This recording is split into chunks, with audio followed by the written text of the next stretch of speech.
Okay guys, no? So, tuloy lang natin ulit guys, no?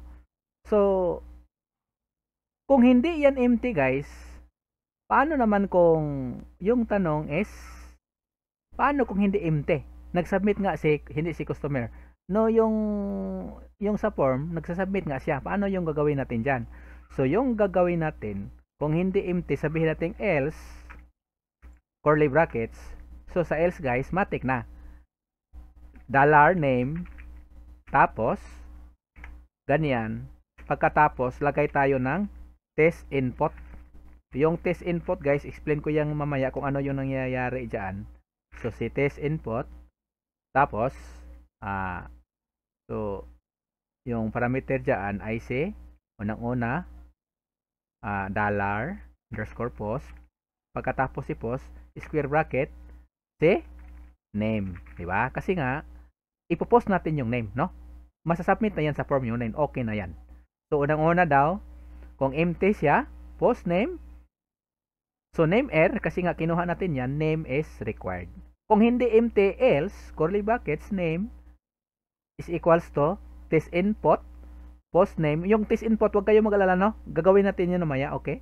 Test input, so $_post, tapos name, okay? So, pangalawang if, guys, no? Pangalawang if, parenthesis, curly brackets.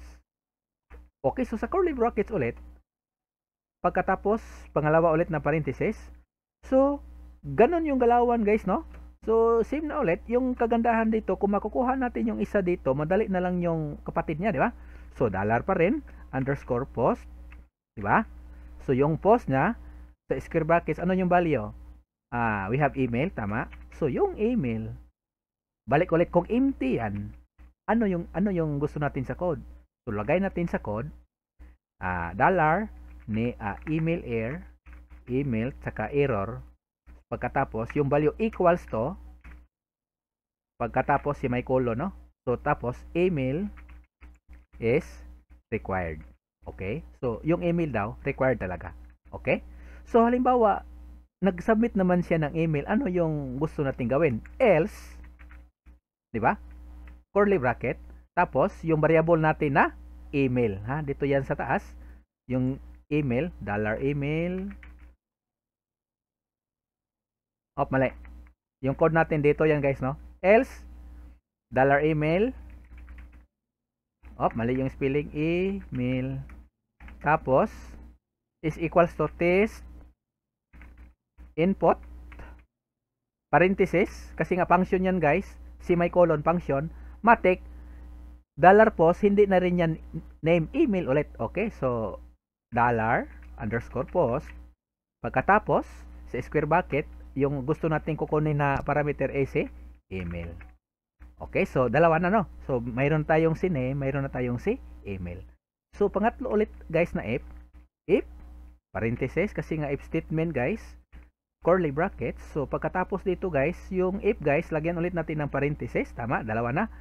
So, kung si $post, sino yan na post? Square bracket ulit. Double quotes, pagkatapos yung age. Kung yung age daw, lagay natin dyan empty. So, kung empty, ano yung mangyayari? Same rotation guys. So, age, air, tama. So, mayroon na, is equals to, double quotes. Pagkatapos sabihin natin, age is required. Diba? Huwag mo kalimutan, semicolon. Okay? Hindi yan nagagana. Pero halimbawa, nag-submit naman siya. Diba? Kung nag-submit siya, so else, para tutuno yung form, curly brackets, so sabihin natin na, $age is equals to test _input. Parenthesis, no? Parenthesis yan. Okay, dahil function yan guys sa PHP, no? Define function, gawa natin yan. Test input, pagkatapos, dala natin ito, $_post. Sa square brackets guys, yung value natin dito is age, tama? Yan, age. So, hindi na kailangan natin yung age may dollar kasi nga, naka-post na yan. So, ibig sabihin daw, mga post na yan lahat, no? Okay. So, pangatlo guys, di ba mayroon tayong email, a name, email, and age. So, we have comment. So, yung comment guys, if ulit, if, parenthesis, curly brackets, di ba? Pagkatapos, pangalawa ulit na curly brackets, no? Tingnan lang natin yung oras natin, guys, no? Para baka ano. Okay? So, parenthesis, tama-tama. So, dollar ulit, underscore post, tapos, square brackets, no? Sa parameter dyan, comment, tama? Kung si comment ay empty, kung empty siya, walang comment, ano yung lalagay natin dito? So, yung comment lang. Is equals to, empty lang yan, ha? Wala tayong ilalagay kasi hindi naman yan kailangan na i-error natin yan, di ba? Tapos, kung mayroon ngang comment, else, square brackets, tama? Pagkatapos, dollar comment ulit, comment, pagkatapos x equals to, test, underscore input, okay, parenthesis, kasi nga yung function yan, pagkatapos sa test input, alam nyo na, no? Feeling ko, alam nyo na kung ano yung parameter dito, ano yung dial, so dollar ulit, underscore post, square brackets, ha, double quotes, yung parameter is comment, okay? So, malapit-lapit na tayo. Comment. Maling spelling ko dito, guys, no? So, specific tayo dito. Okay. Ayan. Last na, guys. Ano yung last natin? If ulit, parenthesis, curly brackets. So, if, dagdagan ulit natin ng parenthesis. Pagkatapos, sabihin natin dito na, si dollar, post ulit, square bracket, tapos, double quotes, tapos, yung value dyan is, di ba, gender? Mayroon tayong gender, guys, no? Yan si gender, may gender is required, gender din dito. So si gender, kung empty yan, kung hindi siya nag-dial ng empty, lalabas ulit yung error. Ano yung error? Okay, so gender, tapos error na error is equals to, double quotes, tapos dyan, gender is required. Okay, so halimbawa, yan talaga yan. Okay, so yung pag-initialize natin ng variables, tapos dinidefine na natin yan sa PHP. Okay, so ganito yung nangyayari dyan, guys, no? Dinidefine na natin sa PHP. So malapos-lapit na tayong matapos, guys, kung mapapansin po natin. So, kung mapapansin po ninyo, post. Mali daw yung post natin. Mali talaga yan, no? So mayroon yang equals, no? Yan.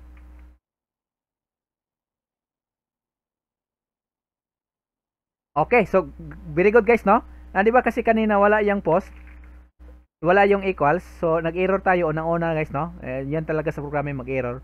So ganyan si post, di ba?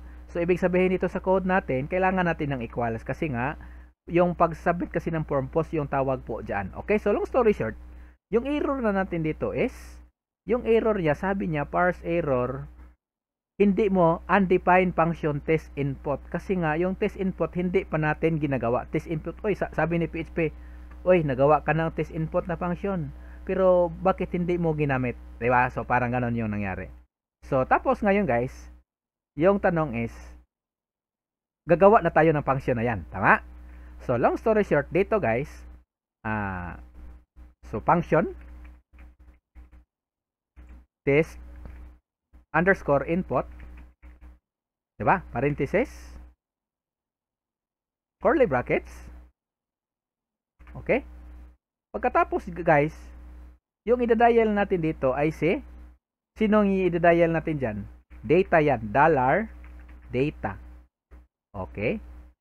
So, sa kaso dyan, kasi nga, kailangan talaga natin magawa ng function, diba? Kasi nga, kung si test input tinawag natin dito, pagkatapos hindi natin ginawa dyan, error siya. Di ba? So, ganon yung nangyari natin. So, tingnan natin yung oras natin, ha? Okay, so malapit na, no? So, tuloy natin ito sa pangalawang video po.